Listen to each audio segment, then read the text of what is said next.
wala, ako di lang kumuhubad, basta mo na Passover igsoon. Katong Passover igsoon nga gipahid ang dugo sa dujam, nagsimbolo kadto sa dugo ni Hesus. Nga kung kinsang mudawat sa kamatayon ni Hesus, ang kamatayon sa imperno mulabay lang, mga kaigsunan. Gani, mga kaigsunan, si Hesus, unang Korinto 5:7, siya mo'y Passover lamb. Siya mo'y Passover lamb nga gisunog, gikaon, mga kaigsunan, ang unog.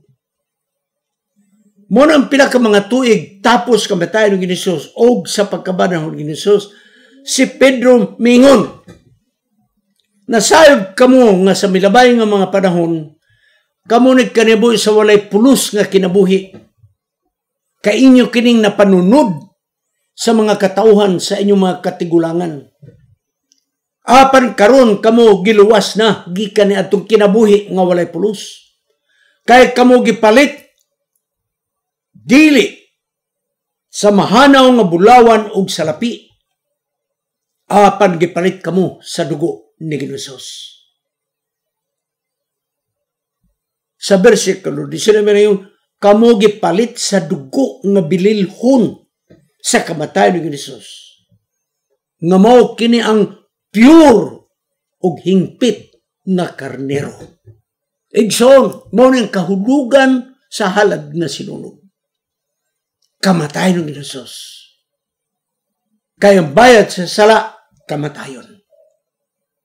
Kadtong mga karnero nga gipag-ihaw sa unang panahon, simbolo ra kadtong mga kaigsunan.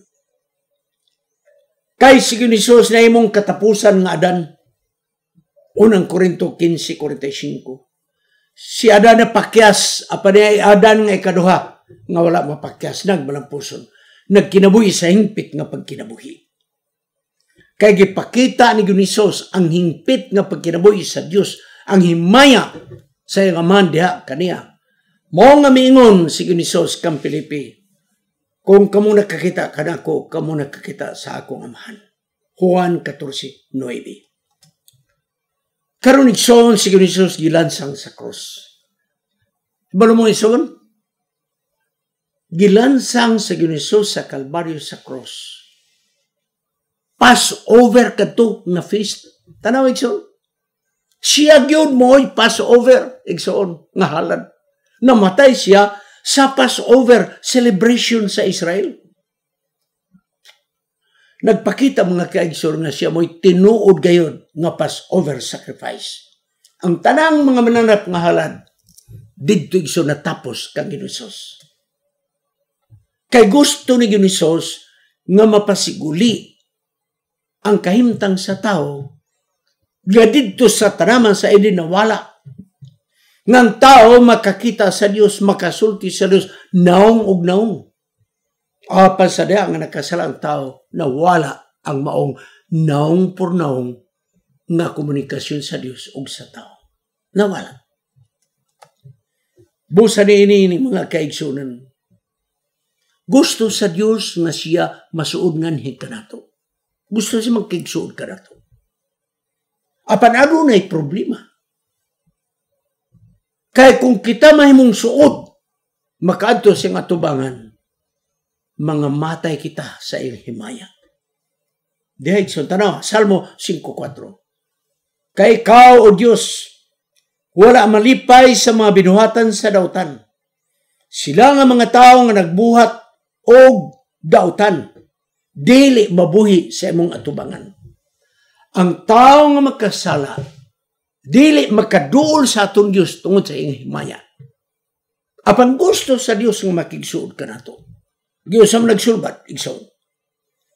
Kining kalang nga makasasala, dili makaduol sa Diyos.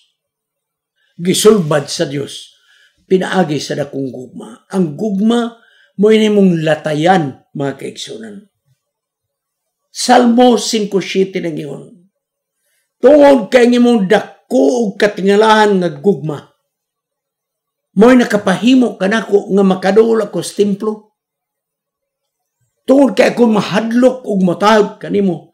Apan karon tungod sa imong katingan nga gugma, ako makasimba kanimo sa balaan nga templo. Tanaw igsoon, bisag templo, mga matay ta dito. Kay na ang himaya sa Dios. Pero tungod siyang gugma igsoon, makasulod ta sa templo. Makahalad kita dito. Ang unang templo nga gitukod ni Solomon igsoon, pagkahuman na, may kunsad ang daw panganod si Kaina mga himaya sa Diyos. May kunsad dito igsoon sa labing balaan nga dapit. Apan pagkaguba sa unang templo, nga giguba igsoon ni Nebuchadnezzar. Ang ikaduhang templo nga gitukod, wala nang himaya ni Jesus sa Diyos mukunsad. Nga naman, kay ang arka sa tugon, nga tuwa dito sa sulod sa labing balang nga dapit na ang napulo ka sugo, wala diha. Kaysa wala pa sunog maguba ang templo sa Jerusalem, gitago nila sa kuweba. So ambot lang, siguro wala na nakahinumdum kung sa ba, wala dito ang arka igsoon. Mao nga ang himaya na Ginoo wala dito. Kay kining himaya ni Ginoo nagsimbolo diha sa arka sa tugon. Busa si Ginoo Diyos nga misulob sa unod sa tao, mianhi sa yuta. Makita, madungog, mahikap, nigunit sa mga hugaw ng mga tao sama sa mga sanlahon. Ang kadato nga Diyos nga distansya, karon igsoon, dool na. Mahikap na si Jesus kay misulob na sa lawas sa tao. Di mga kaigsunan na ako ibalita kaninyo. Ang Diyos wala maghulat nga kita ang muduol ngadto kaniya. Apan ang Diyos mo'y nanaod pinagi ni Jesus aron siya muduol nga ni kanato. Mao nga Mateo 1:23 nagingon nga matao ang Misaya. Og siya pagangalan Emmanuel, kay ang Diyos kauban kanato. Kanato ang Diyos nga masunog ta sa maya, karon nakikauban na kanato. Kay misunog siya sa lawas sa tao. Sa Ezekiel Kapitulo 1, versikulo 6, nakita sa pananawon ni Ezekiel ang trono sa Diyos ibabaw sa kalangitan.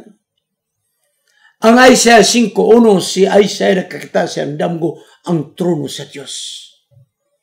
Pinarehag 4:5 si Juan, nakakita siya nga wala lain dalan paingon ngadto sa trono mong dugo ni Jesus.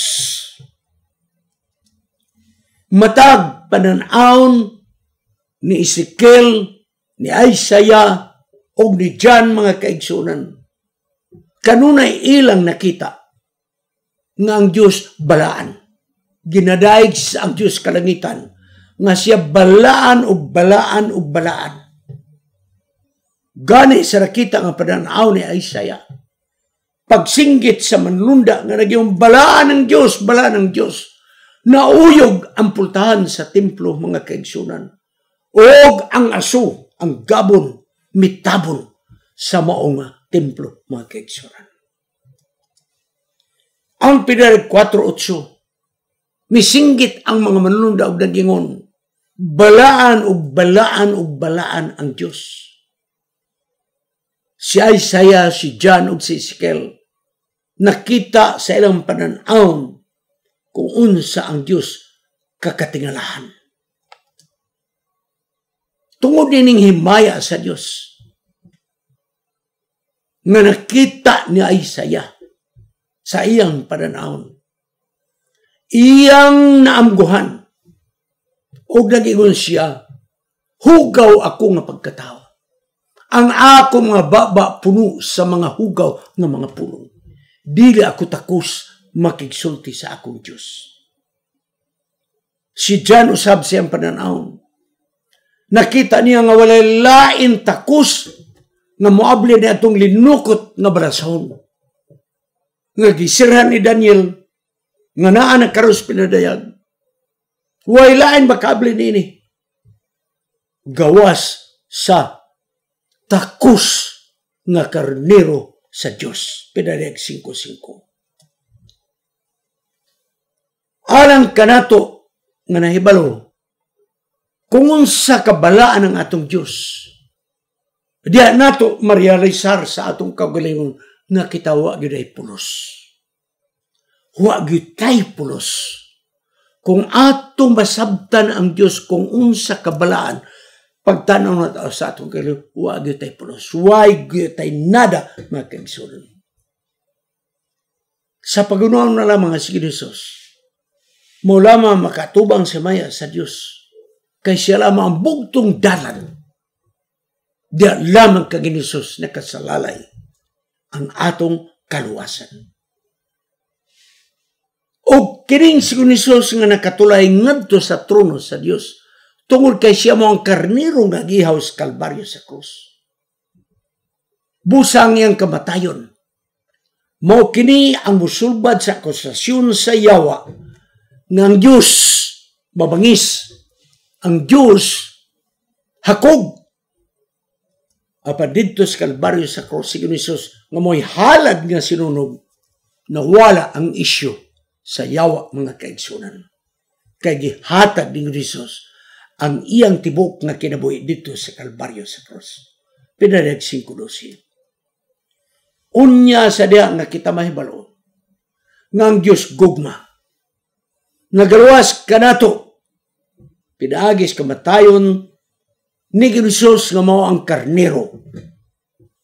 Ang pinakadako nga ehemplo sa gugma sa Dios gipadayag sa kamatayon ni Jesus sa Kalbaryo sa krus. Ang krus adunay duha ka mga butang nga iyang gipasantop. 1. Ang krus nagpadayag nga ang Dios gugma, hilabihan nga nahigugma kanato. Ngayon dahil nga iyang gipadala si Jesus og namatay alang kanato. Ikaduha, nga ang krus nagpakita nga kita makasasala. Ang Diyos nagluwas kanato. Pinaagi lamang sa kamatayon ni Jesus sa Kalbaryo sa krus. Muna yung duha ka mga punto, unsa ang kahulugan sa Kalbaryo sa krus. Moritas sinulat ni White. Ang tao naglapas sa kasugat sa Diyos. Ang magkasala kinahanglan mamatay tungod sa ilang paglapas kasuguan. O ang tibok nga kalangitan ug yuta. Usa lamang ang makahimo nga pabalik ang relasyon sa tao ngadto sa Dios. Dili mausab ang kasuguan nga gibungkag sa tao. Kay ang kasuguan balaan sama sa pagkabalaan sa Dios. Busa ang gisulbad nini. Kay ang bayad man sa paglapas sa kamatayon man. Di mo maamindar ang kasuguan. Nanaog si Jesus. Gibayran ang silot sa sala nga mong kamatayon dito sa Kalbaryo sa krus. Si Jesus lamang mo'y makaluwas sa tao. Gikan sa silot sa sala nga magdala ka nato pasiguli ngadto sa Dios. Gidawat ni Jesus ang atong mga sala, kaulawan sa atong mga sala. Ang Dios nagdumot sa sala nga hilabihan. Kaya ang sala mo'y nagsiparar samahan o sa iyong bugtong anak. O si Jesus nagantos mga kaigsunan alang sa pagluwas sa tao.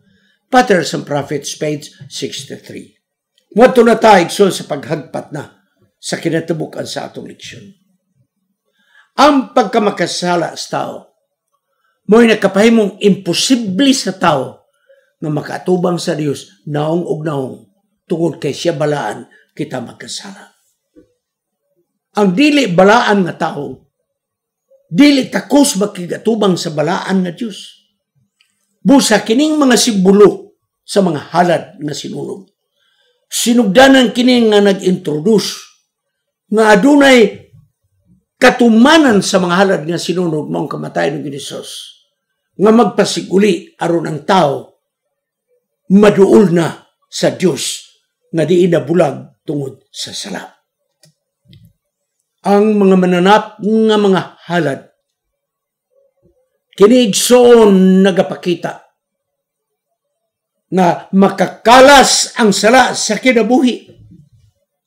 Kaya gipatay nga mananap nagatudlo ngadto ni anang kordero ni adto maong karniro nga mao sakripisyo ni Hesus didto sa Kalbaryo sa krus. Ang karniro o gubang mga mananap nga mga halad nga sinunog simbolo sa umaabot nga kamatayon ni Hesus. Kay si Hesus mo man ang karniro nga gipatay sa wala pa matukod ang kalibutan. Ang personal nga halad sa tao nga maghinulsol lahi man to sa sacerdote buntag ug hapon nay personal.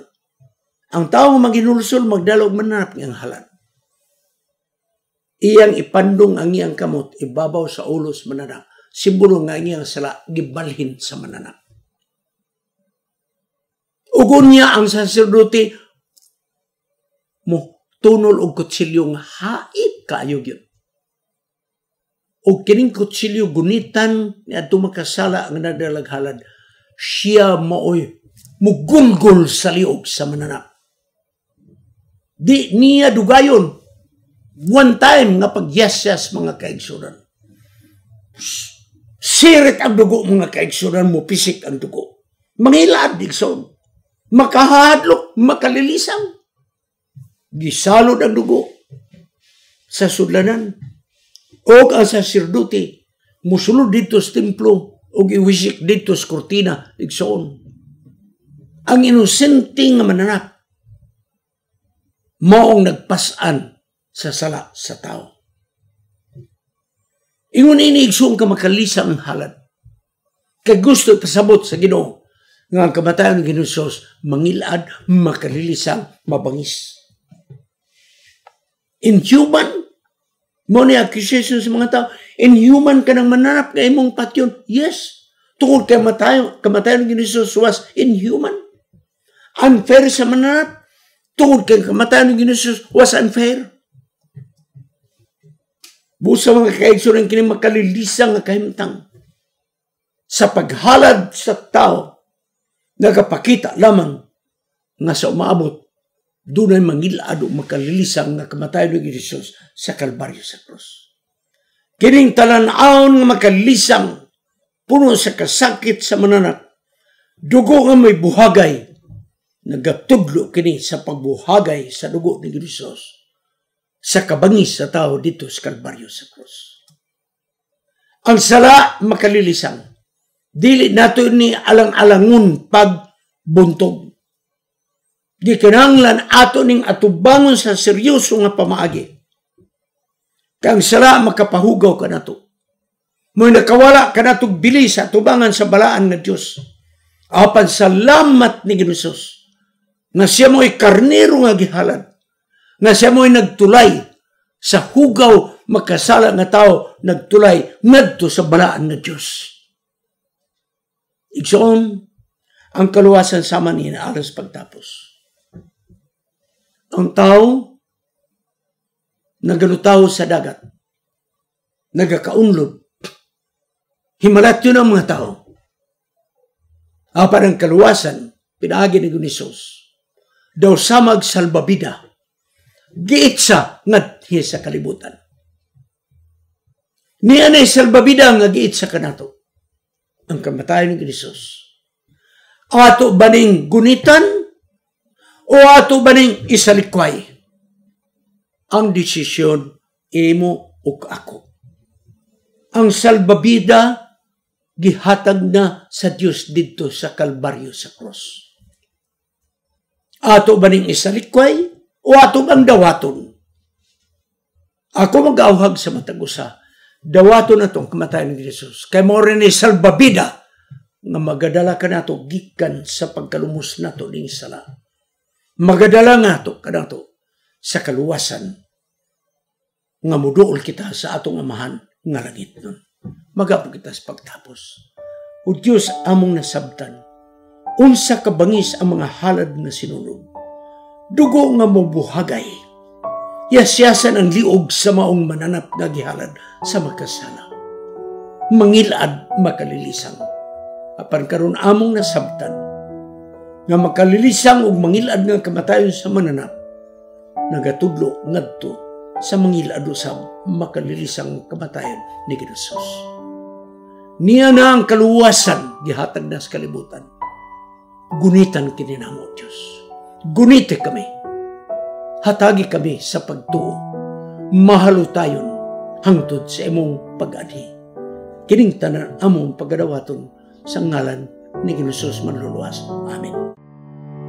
Kining inyong higala si Pastor Wendell Munggaya Serrano nga inyong igsoon usab magkapadasig sa matag sa kaninyo sa pag-like, pag-share, labaw sa tanan sa pag-subscribe sa atong YouTube channel ng pangalan Wendell Munggaya Serrano ug ayaw kalimot sa pag-click sa notification bell hangtod sa sunod nga higayon magkita na usab kita.